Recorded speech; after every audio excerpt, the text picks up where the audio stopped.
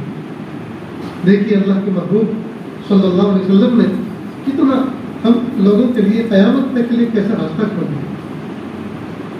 اگر محبوب صلی اللہ علیہ وسلم اس کے گناہ پر مغفرت کی دعا کر دیتے تو اس کا تو کام بن گیا، ان کا تو کام بن گیا، لیکن ہمارے لیے تو راستہ نہ کھلتا۔ اللہ کے محبوب صلی اللہ علیہ وسلم نے ہم سب کے لیے قیامت تک کے راستے کھول دیا کہ وقت کا نبی، ظاہری بات ہے پیارے محبوب صلی اللہ علیہ وسلم تو وقت کے نبی تھے، آخری نبی تھے، وہ ان کے لیے دعائیں مغفرت کر دیتے۔ تو اگر ہم لوگوں میں سے کوئی ایسا گناہ ہوتا اتنا گھناؤنا کہ ہم اپنی زبان سے کسی کے سامنے اس کا اظہار نہ کر سکتے جی، تو ہم تو تڑپ کے مر جاتے ہیں۔ اس لیے کہ ان صحابی نے ایسا کہا کہ مجھ سے ایسا گناہ سرزد ہوا ہے کہ اگر میں اپنی زبان سے کہوں تو کوئلہ بن کے میں جل کر خاک ہو جاؤں، کوئلہ بن جاؤں، یہ بہتر اس سے جی کہ میں آپ کے سامنے اس کا اظہار کروں۔ تو محبوب اگر دعا دیتے تو ان کا تو کام بن گیا، لیکن ہمارا تو کام بگڑ گیا۔ محبوب صلی اللہ علیہ وسلم نے صبح قیامت تک ہمارے لیے ایک راستہ کھول دیا اور کہا کہ ماں تو سب کی حیات ہوتی، ماں نہ ہو تو خالہ ہوتی، ماں سے دعا کرا دیا کرو، تمہارے ایسے گناہ بھی اللہ معاف فرما دیں گے جو تم اپنی زبان سے اظہار نہیں کر سکتے۔ اور اگر ماں نہیں ہے تو خالہ بھی ماں کی قائم مقام ہوتی ہے، ماں کی بہن ہوتی ہے نا خالہ، وہ بھی ماں کی قائم مقام ہوتی ہے، اس سے دعا کرو۔ خالہ کے بھی ریٹ بڑھ گئے، خالہ کی بھی ریٹ بڑھ گئے۔ اللہ کہ یہ وقت کے نبی کی شفقت ہے جو ہم سب پر ہم سب کو حصہ ملا۔ پیارے اللہ، ہم سب کے محبوب صلی اللہ علیہ وسلم کے مرتبے کو اور اضافہ کرنا، کتنی پیاری بات فرمائی۔ ہمیں چاہیے ہم اپنے والدین کا ادب اور احترام کریں، ان کی نافرمانی نہ کریں، ان کے سامنے اپنی آواز کو بلند نہ کریں، اپنی آواز کو پست رکھیں۔ جب وہ غصے میں ہو کہ کوئی بات کہہ رہے ہو، اگرچہ آپ حق جانب ہے، ادھر غلط فہمی ہوئی ہے، لیکن اس موقع پر ہرگز کوئی بات مت کرو، خاموش رہو۔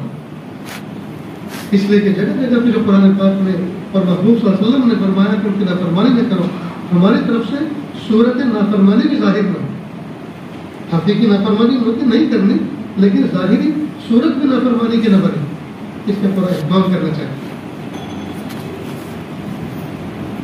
اللہ کے محبوب صلی اللہ علیہ وسلم نے ایک مرتبہ ایک واقعہ ذکر کیا، صحابہ کرام بیٹھے ہوئے تھے کہ تم سے پہلی امت میں 3 شخص سفر پہ جا رہے تھے،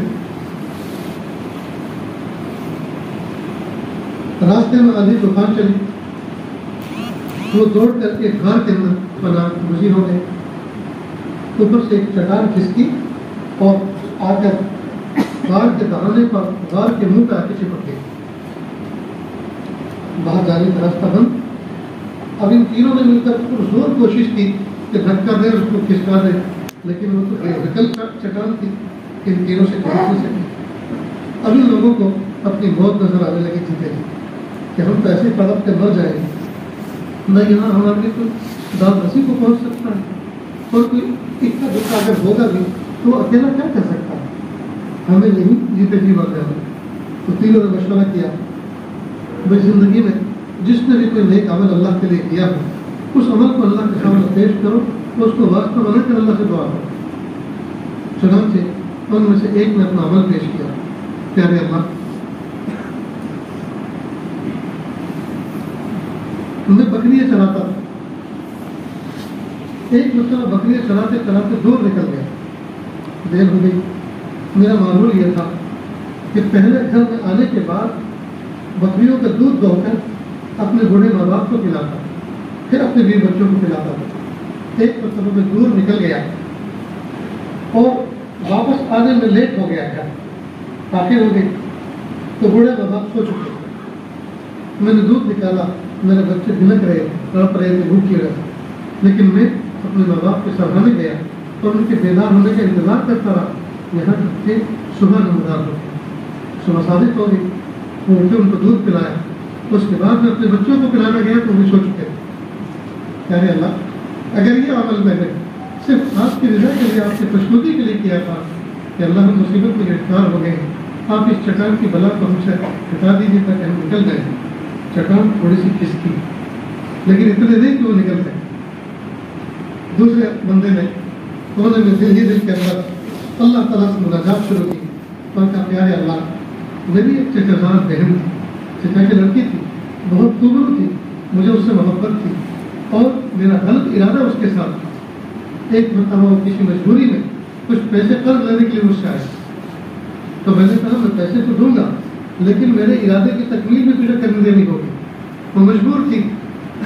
وہ مجبور تھی۔ جب میں اپنے غلط ارادے کی تکمیل کے لیے اس کے قریب گیا تو اس نے ایک لفظ کہا اتق اللہ، اللہ سے ڈر، اللہ سے ڈر۔ جب اس نے کہا اتق اللہ تو میرے باطن کے اندر کہ اللہ آپ کے تقوی کا، آپ کے خوف کا، ڈر کا ایک سبب بن گیا۔ رب کریم میں نے یہ عمل اس کے ساتھ نہیں کیا اور میں نے اس کو وہ پیسے بھی دے دیے اور پھر کبھی اس سے پیسے وہ واپس مانگے بھی نہیں۔ میرے پیارے اللہ، اگر یہ عمل میں نے آپ کی خوشنودی اور آپ کی رضا کے لیے کیا تو پیارے اللہ اس مصیبت سے ہمیں چھٹکارا دینا۔ تو چٹان تھوڑی سی اور چیز تھی لیکن ابھی اس قابل نہیں ہوئی تو اس میں سے وہ نکل پا۔ تیسرے نے اپنا عمل پیش کیا، رب کریم میرے یہاں کچھ مزدور کام کیا کرتے تھے، ایک مرتبہ ایک مزدور نے مزدوری کی کام پورا کیا لیکن اپنی مزدوری کے پیسے نہیں لیے، وہ چلا گیا۔ میں نے سوچا کہ گھر نکل گیا، اس نے اپنے پیسے بھی مجھ سے طلب نہیں کیے۔ میں اس کو تلاش کرتا رہا لیکن نہ ملا۔ اس کے پیسے میں نے اپنی تجارت میں لگا دیے۔ کہ اللہ آپ نے میری تجارت میں برکت دی، ڈھیر ساری بکریاں، گائے، میں نے اس کو جمع کر لی۔ ایک روز وہ اچانک ایک مدت کے بعد آئے اور کہا لاؤ میری مزدوری کے پیسے۔ کہا یہ جو باڑے میں اونٹ اور بکریاں بنی ہوئی ہیں یہ سب کے لیے اپنا حصہ لے کے جاؤ۔ جب اس سے مذاق مت کرو کہ بھائی مذاق نہیں میں کر رہا ہوں، میں نے آپ کے پیسے مزدوری کے اپنی تجارت میں شامل کیے تھے، اسی کی یہ برکت جو نظر آ رہی ہے یہ سب تمہارا ہے۔ وہ ایک ایک بچہ لے کر گئے، تو کچھ چھوڑ کے بھی نہیں گئے، وہ سب کچھ لے کر چلائے۔ پیارے اللہ، اگر یہ عمل میں نے آپ کی خوشنودی کے لیے کیا تھا، رب کریم اس چٹان کو کھسکا دیجیے تاکہ ہم یہاں سے نکل جائیں، ہماری جان بخشی ہو، ہم یہاں سے نکل کے باہر چلے۔ وہ چٹان کھسکی اور وہ تینوں کے تینوں افراد باہر نکل گئے۔ تو دیکھیے اس میں سب سے پہلا عمل جس نے اپنا پیش کیا وہ اپنے والدین کے ساتھ حسن سلوک۔ دوستوں، والدین کے ساتھ حسن سلوک، والدین کی خدمت اور والدین کو راحت پہنچانا یہ اتنا بڑا عمل ہے کہ زندگی میں اگر کسی ایسی انہونی میں بندہ جس میں جائے، پریشان بھی ہو جائے تو اللہ رب العزت والدین کی دعائیں آڑ بنا دیتی ہے اور اس مصیبت سے اس کو نکال دیتی ہے۔ ہمیں چاہیے کہ ہم اپنے والدین کی ٹوٹ کر خدمت کریں، اپنے والدین کا ادب اور احترام کریں، ان کا کہا مانیں۔ اور والدین بوڑھے ہو چکے، کمزور ہو چکے، یہ دینی علوم نہیں رکھتے تو پھر ہم ان کی خیال یہ بھی کریں کہ ہم ان تک دین کی بات پہنچائیں احسن طریقے سے، بہت پیارے انداز کے ساتھ۔ ہم ان کی جسمانی خدمت بھی کریں اور ان کی روحانی خدمت بھی کریں، ہم ان تک دین کی باتیں پہنچائیں۔ کوئی کتاب لے کر بیٹھیں، کتاب تعلیم، کوئی جیسے ترغیب و ترغیب کی بات ان کو سنائیں تاکہ ان کا دل لرزے، ان کا دل ذات حق کی طرف متوجہ ہے۔ جب والدین نے، وہ والدین جو بوڑھے تھے، جو بیچارے جاہل تھے، انہوں نے محنت مزدوری کر کر کے ہمیں عالم بنایا، ہمیں حافظ بنایا، اور ہم اس قابل ہو گئے کہ لوگوں کو نصیحتیں کرتے ہوں گے، لوگوں کو دین کی باتیں سناتے ہوں گے، تو کیا ہم اپنے والدین کو نہیں سنا سکتے؟ ہم اپنے والدین کو لے کے نہیں بیٹھ سکتے؟ ہم ان کی آخرت بنانے کے لیے کچھ محنت نہیں کر سکتے؟ افسوس افسوس کی بات ہے دوستوں، بوڑھے ماں باپ، اکیلے بوڑھے ماں باپ 4-4 5-5 بچوں کو جل کر اور ان کی تربیت کر کے ان کو جوان کر دیتے ہیں، لیکن یہ 4-4 5-5 بچے مل کر ایک بوڑھے ماں باپ کو نہیں سنبھال پاتے، ایک بوڑھے ماں باپ کو نہیں سنبھال پاتے۔ اگر کسی بھائی کے ساتھ ماں باپ کا دل لگ رہا ہے، اس کے گھر سے مناسبت ہے، اس کے گھر میں رہ رہے ہیں، تو دوسرے یہ نہیں سوچتے کہ ایک بھائی ہے جو خدمت کر رہا ہے، ہمیں کچھ مالی تعاون اس کا کرنا چاہیے، کھانے پینے کی چیزوں میں ہمیں بھی حصہ شامل کرنا چاہیے، اوڑھنے بچھانے کی چیزوں میں ہمیں بھی حصہ شامل کرنا چاہیے۔ ماں باپ تو ہمارے بھی ہیں، یہ الگ بات ہے کہ والدین کا دل اس بھائی کے ساتھ لگا ہوا ہے، اس کے ساتھ وہ قیام کیے ہوئے ہیں، لیکن حصہ تو ہمیں بھی لگانا چاہیے، نہیں کرتے دوست، بہت بری بات، بہت بری بات۔ آسمان کی چھت کے نیچے اللہ رب العزت نے ہمیں ایک ایسا مستجاب ذریعہ عطا فرمایا ہے کہ جن کے اٹھے ہوئے ہاتھ ہمارے ہاتھ میں درد نہیں ہوا کرتے، اللہ تعالیٰ ان کی دعائیں اولاد کے حق قبول کرواتے ہیں۔ تو دوستوں ارادہ کرو کہ ہم میں سے جن کے والدین حیات ہیں، ہم ان کے ساتھ حسن سلوک کا معاملہ کریں، اور حسن سلوک اس سے پہلے یہ کہ ہم نے جو کچھ ان کا دل دکھا رکھا ہے، ہم نے جو ان کا دل دکھا رکھا ہے، جو نافرمانی کر رکھی ہے، پہلے اس کی معافی تلافی کریں، پہلے ان کا دل خوش کریں، ان کا دل خوش کریں۔ اگر بچہ پردیش میں ہے، بہت دور ہے، والدین کے پاس جانے میں دیر ہے، تو ان کے ذریعے سے یہ کام کیا جا سکتا ہے، پیار بھرے محبت بھرے انداز سے معافی تلافی کی جا سکتی ہے۔ ماں باپ کا دل تو کتنا نرم ہوتا ہے خدا کے ہاتھ، قریب میں ہے تو قریب میں جا کر سکتے ہیں، اور اس بات کا ارادہ کریں کہ آئندہ اپنے ماں باپ کا دل دکھانا نہیں۔ کئی مرتبہ یہ بھی ہوتا ہے کہ آدمی 70 مرتبہ معافی مانگتا ہے، 70 مرتبہ دل دکھاتا ہے، تو ایک عادت سے بنا رکھتی ہے، ایسا نہیں، مکمل یکسوئی کے ساتھ ماں باپ کے ساتھ حسن سلوک کا ارادہ کریں۔ آج کل بچوں کے نکاح ہو جاتے ہیں، بخود ہمارے استاد محترم حضرت مولانا سید الفقار صاحب رحمۃ اللہ علیہ تو فرمایا کرتے تھے کہ نکاح 2 جملوں سے ہوتا ہے، قاضی شریعت 2 جملے کہتا ہے، تلوار خان کی لڑکی بندوق خان کا لڑکا، کتنے مہر عوض زوجہ بنا کے آپ کے نکاح میں دے، آپ نے قبول کیا، جی میں نے قبول کیا، ہو گیا نکاح۔ یہ 2 جملوں سے نکاح ہوتا ہے، لیکن نکاح کے بعد حقیقی معنی میں بیوی کو بیوی بننا نہیں آیا، اور وہ ماں بن جاتی ہے تو اس کو ماں بننا نہیں آیا۔ کاش کہ وہ نکاح سے پہلے اس بات کو سیکھ، اس بات کو پڑھتی، اس بات کو اپنے مطالعے میں رکھتی، کہ نکاح کے بعد بھی اس بات کا مطالعہ کرتی اور فکر کرتی کہ ایک ماں کی ذمہ داری کیا ہوتی ہے، ایک بیوی کی ذمہ داری کیا ہوتی ہے، اس کا حسن کردار کیا ہوتا ہے، وہ کس طرح سے دل جیت سکتی ہے، وہ کس طرح سے گھر کے اندر لوگوں کے دلوں میں اپنی جگہ بنا سکتی ہے۔ یہ سب چیزیں کتابیں موجود ہیں، لیکن کس کو فرصت ہے؟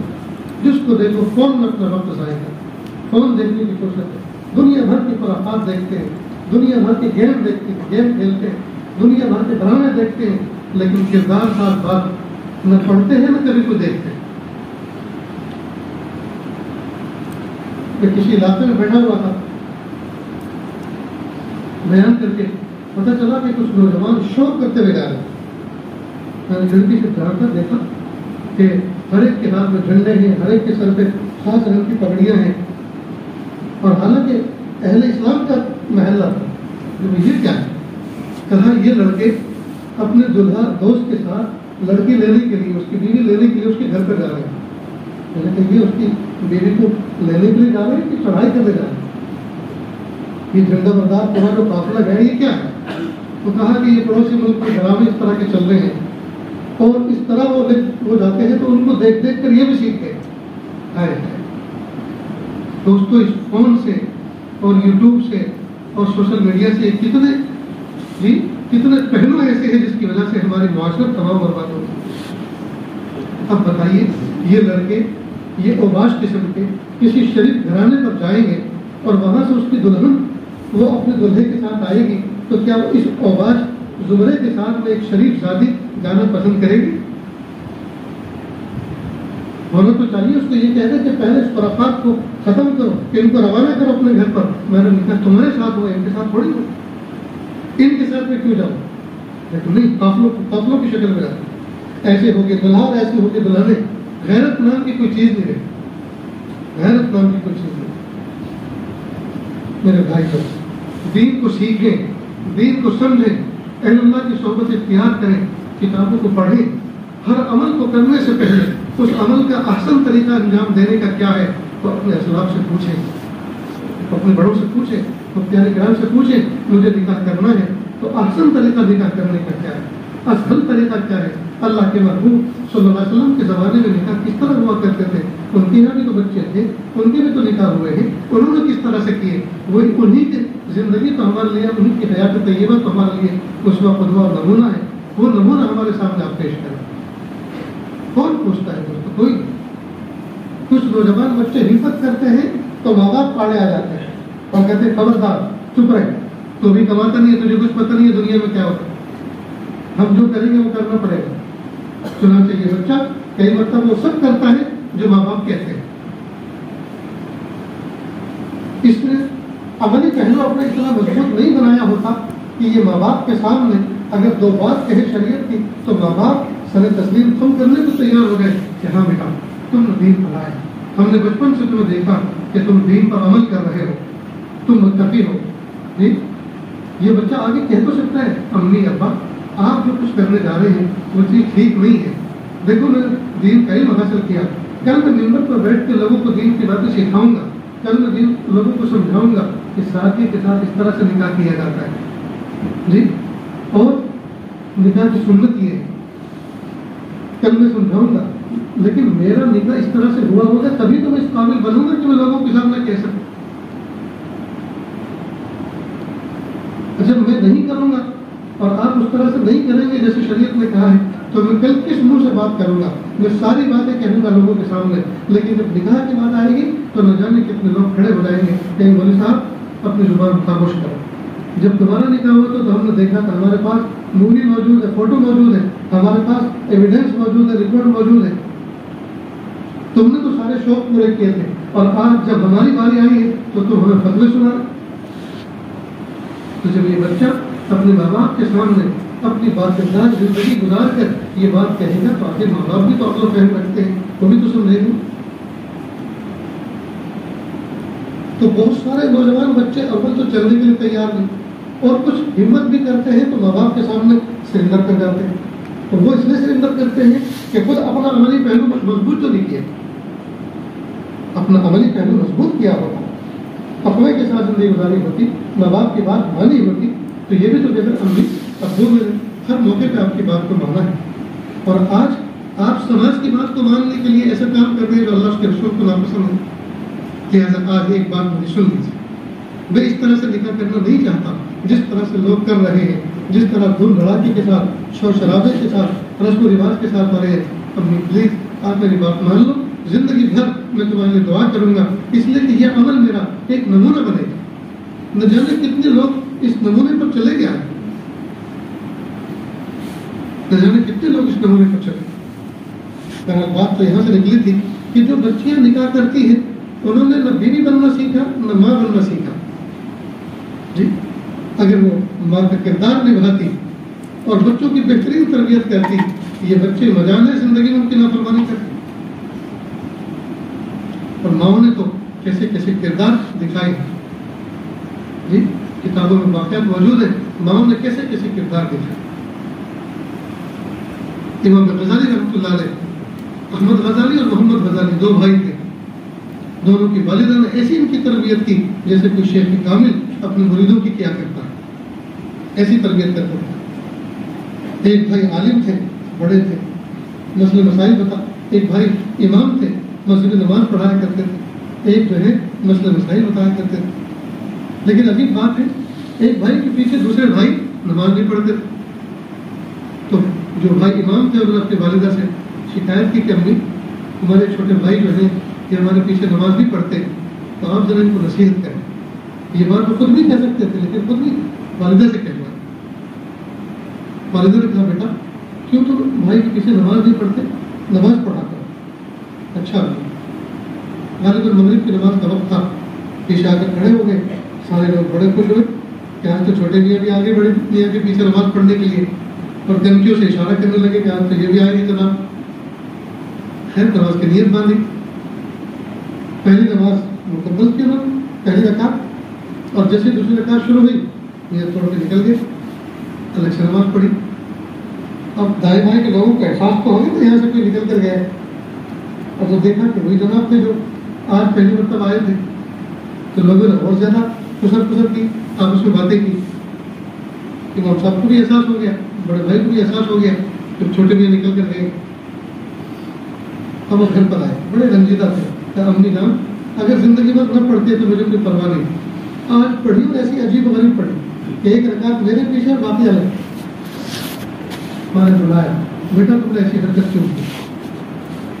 بھائی نے کہا امی جان پہلی رکعت میں نے جب امام صاحب کی ابتدا کی میں نے دیکھا کہ امام صاحب کا دل اللہ کی طرف متوجہ ہے, لیکن جب دوسری رکعت میں قرات شروع کی تو میں نے دیکھا کہ ان کا دل تو اللہ کی طرف متوجہ نہیں ہے. تو میں نے سوچا کہ امام بھی کا دل اللہ کی طرف متوجہ نہیں ہے تو ایسے امام کے پیچھے نماز پڑھنے کا فائدہ کیا؟ تو میں نے الگ سے سکون سے نماز پڑھی. آج کی کوئی عورت یہ بات سنتی تو ایک چھوٹے میاں کو پیشانی پہ بوسہ دیتی, سینے سے لگاتی, واہ واہ میرا بیٹا صاحب کشف ہو گیا, امام کے دل میں بھی جھانک کر دیکھنے لگا, میرا بیٹا اللہ کا ولی بن گیا. ماں نے فوراً پوچھا کیوں بیٹا, کیوں غفلت کے ساتھ تم نے نماز پڑھائی؟ کہ امی جان میں نماز سے پہلے مسائل کی کتاب پڑھ رہا تھا, مسائل کی کتاب پڑھ رہا تھا. پہلی رکعت میں میری توجہ اللہ کی طرف رہی, دوسری رکعت میں میں قرات کر رہا تھا تو زبانی آ رہی سوچتے میری توجہ مسائل کی طرف چلی گئی. اور امی اب دعا کروا کہ اللہ تعالیٰ مجھے حضوری والی نماز پڑھنے پڑھانے کی توفیق دے. ماں نے کہا ہائے افسوس, دونوں میں سے میرا ایک بھی کام کر نکلا. آگے والا مسائل کو دیکھتا رہا, پیچھے والا آگے والے کے دل کو دیکھتا رہا, اللہ کی طرف تو ایک بھی متوجہ نہیں.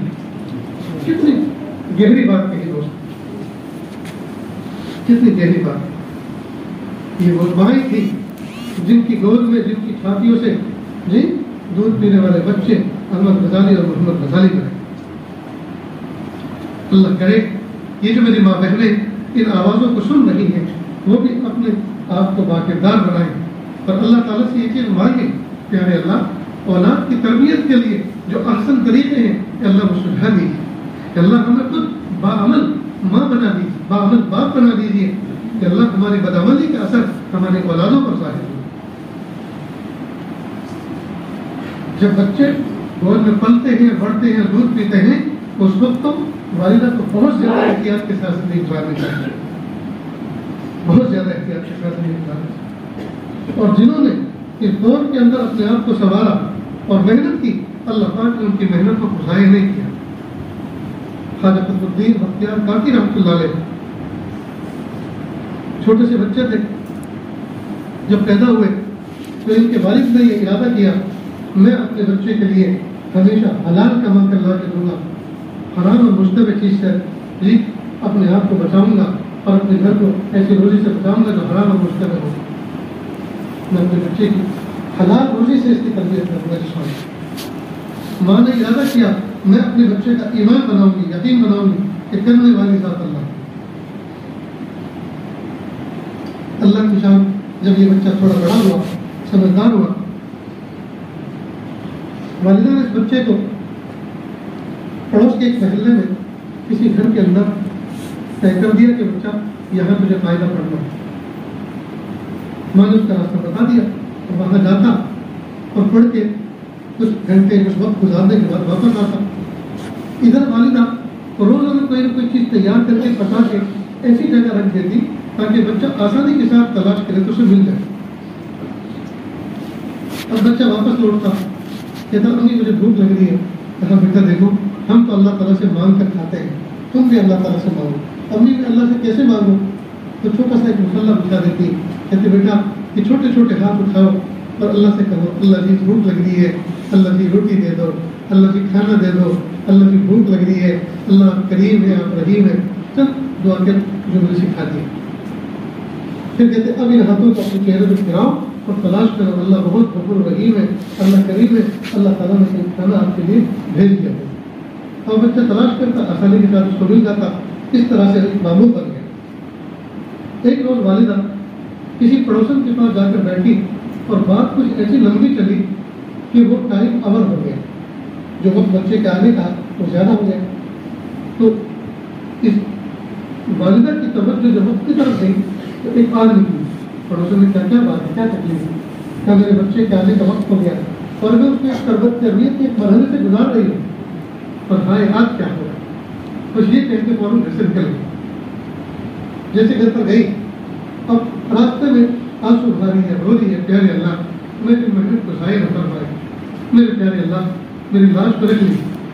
اللہ جی میں ایک محنت کر رہی ہوں, آج جب بچہ گھر میں آئے گا اور آج تو میں کھانا بنا کے چھپا نہیں سکی, جب وہ آئے گا دعا کرے گا اور تلاش کرنے پر نہیں ملے گا تو وہ سوچے گا اللہ وہ ہے جو دیتے بھی ہے اور کبھی نہیں بھی دیتے. تو اس کے دل پر اعتماد سے ٹھیس پہنچے گی, میرے پیارے اللہ لاج رکھے. اللہ کی شان جیسے گھر میں داخل ہوئی, دیکھا دروازہ کچھ بند تھا, آہستہ سے کھولا, بسم اللہ پڑھ کے قدم اندر رکھا, دیکھا بچہ چارپائی پہ گہری نیند سو رہا ہے. ماں نے جلدی سے کوئی حلوہ ٹائپ کی کوئی چیز بنائی اور بنا کر کہیں چھپا دی اور کہا بیٹا. والدہ چارپائی کے پاس آئی, بچے کے قریب پہنچی, اس کے رخسار پر بوسہ دیا اور منہ کو تھپتھپا کے اٹھایا تو بیٹا اٹھو, بھوک لگ رہی ہوگی, اللہ سے دعا کر لو, اللہ غفور رحیم ہے, اللہ کھانا عطا فرمائے گے. بچے نے آنکھیں بچ لی اور والدہ کی طرف دیکھا اور کہا امی میرے اللہ نے مجھے روٹی کھلا دی. تو بیٹا وہ کیسے؟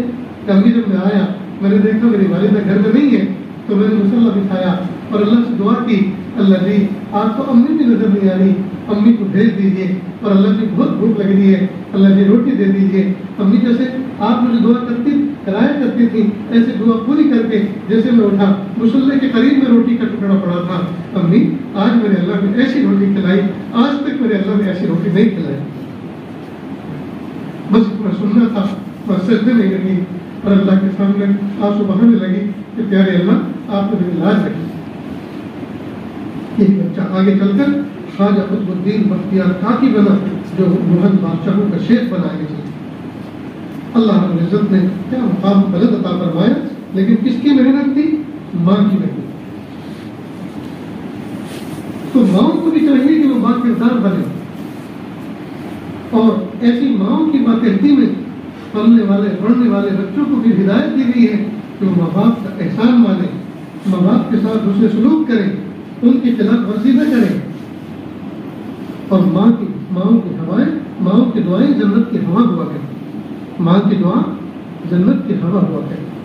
اس لیے دوستوں ارادہ کر لو, آج تک جو کچھ نافرمانی کی ہم اللہ تعالیٰ سے سچے دل سے معافی مانگ لیں, پیارے اللہ آپ نے معاف کر دیجیے, اور والدین سے اپنی معافی یہ طلب کر لیں کہ امی ابا مجھے معاف کر دیجیے, میں جوان ہو گیا, میں خود بچے والا ہو گیا, اور آج تک میں آپ کے حق کو نہ پہچان سکا, آپ کے ادب کو نہ پہچان سکا, آپ کے مقام اور مرتبے کو نہ پہچان سکا.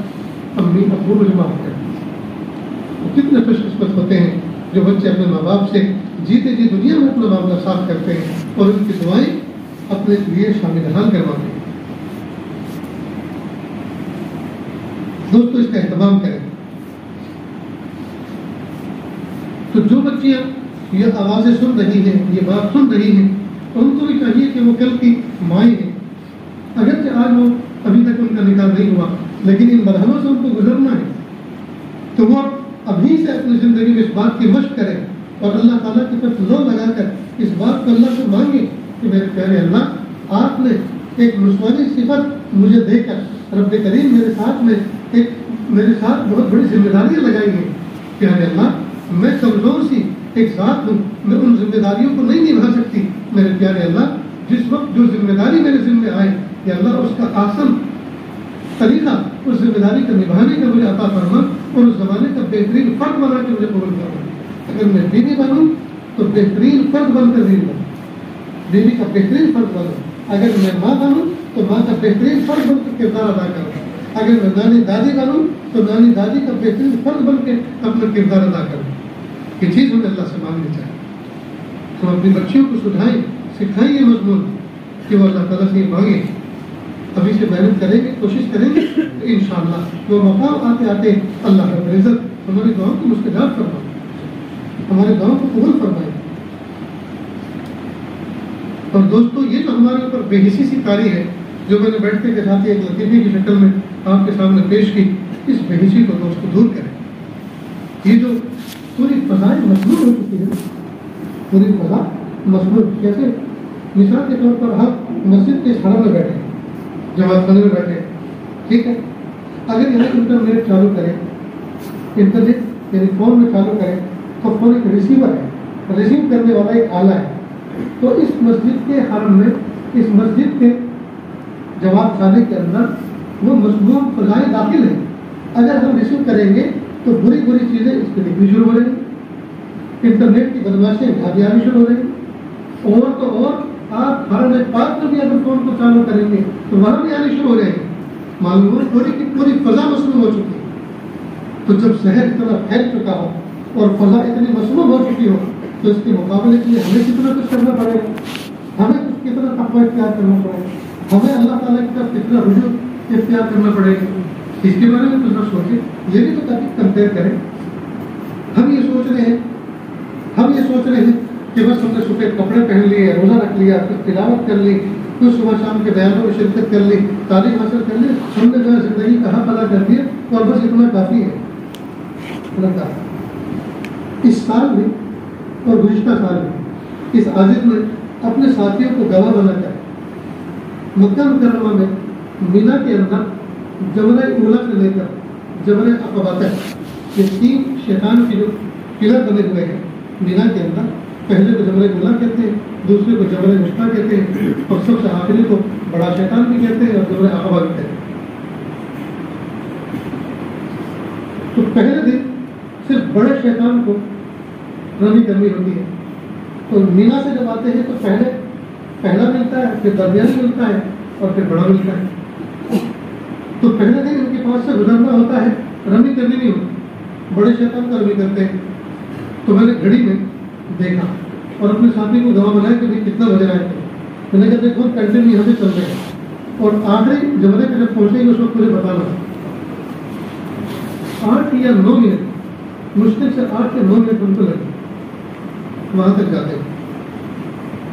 پھر ہم نے جواب کر لی، ساتھ کر دیا، پہلے دن بعد بھی پھر میں نے اپنے ساتھی کے سامنے اپنا ایک سبق سنایا. تو دیکھو سیدنا ابراہیم علیہ السلام نند اسماعیل علیہ السلام کو لے کر چلے ذبح کرنے کے لیے، اللہ کا حکم کا خواب تھا اس کو پورا کرنے کے لیے. اور یہ جو 3 شیطان ہیں، 3 جگہوں پر سیدنا ابراہیم علیہ السلام کو شیطان نے بیٹھایا ہے. حالانکہ ملائے اعلیٰ کے فرشتوں میں کوہرام مچا ہوا ہے، چیخیں نکل رہی تھی پیارے اللہ آج آپ کیا امتحان لے رہے ہیں کہ ایک باپ سے بیٹے کو ذبح کروا رہے ہیں. اور ملائے اعلیٰ کے فرشتے ٹکٹکی باندھ کے دیکھ رہے تھے اور اللہ کی رحمتیں سیدنا ابراہیم علیہ السلام علیہ السلام پر چھم برس رہی. اتنے مبارک وقت پر، ایسے انتہائی اہم وقت پر شیطان ملعون مایوس نہیں ہوا اور سوچا کہ ٹرائی تو کرتا ہوں، بہتر نہیں کیا، اگر کام آ گیا، اگر میرا داؤ کام آ گیا تو بہت اچھا، نہیں تو فیل تو میں ہوتا ہی جاتا ہوں. لیکن وہ اپنا داؤ پھینکنے سے مایوس نہیں ہوا، کام کیا اور 3 مرتبہ کیا. کتنی دیر میں؟ نہیں 8-9 منٹ کے درمیان 3 مرتبہ اس نے وار کیا. وہ کس پر کیا؟ اتنے اولوالعزم نبی پر کیا جن کو اللہ پاک نے اپنا خلیل کہا، جن کو اللہ پاک نے اپنا دوست کہا، جن کے اوپر اتنی بڑی آزمائش ہے کہ وہ آج اس آزمائش میں کامیاب ہونے والے ہیں اور اللہ تعالیٰ کی طرف سے آج مزید ان کے اوپر انعام کی نوازشیں ہونے والی ہیں. جی ایسے اولوالعزم نبی کو چھیڑ رہا کون؟ شیطان ملعون. اور ایسے وقت میں جب کہ ان کے دل کے اوپر اللہ کی رحمت اور توجہ ہے تو شیطان ایسے نبی سے مایوس نہیں ہوا. تو میں اور آپ کی کھیت کی گاجر بولی ہے، ہم تو بیٹھے اس کے راستے میں، وہ تو جہاں چاہے ہمیں گھما سکتا ہے. اور پھر ہم اتنے مطمئن ہیں، وہ تو وقت کے نبی ہو کر اس سے مطمئن نہیں ہوئے اور ہم نہ نبی ہے نہ ولی اور ہم ایسے مطمئن ہوں گے. تو دوستو سوچنے کا مقام، جب فضائیں اتنی مصنوع ہیں، اتنی زہریلی ہیں جی، تو ہمیں رجوع اور بڑھا دینا چاہیے.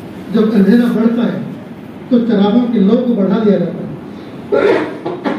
جب اندھیرا پڑتا ہے چراغوں کی لو کو بڑھا دیا جاتا ہے، چراغ اور روشن کر دیے جاتے ہیں، ایک دیا اور جلا دیا جاتا ہے، ایک بلب اور روشن کر دیا جاتا ہے، کیونکہ اندھیرا بڑھ گیا۔ تو جیسے جیسے ظلمتیں بڑھتی جا رہی ہیں، جیسے جیسے نفس و شیطان کی طرف سے حملے بڑھتے جا رہے ہیں، ہمیں چاہیے کہ اللہ کے رجوع میں ایک قدم ہم اور بڑھائیں، ایک قدم اور بڑھائیں، یہاں تک کہ اللہ کا قرب خاص ہمیں نصیب ہو جائے۔ یہ مضمون یاد رہے گا دوستوں۔ اللہ تعالیٰ کے سننے سے زیادہ عمل کی توفیق عطا فرمائے۔ وآخر دعوانا ان الحمد للہ رب العالمین۔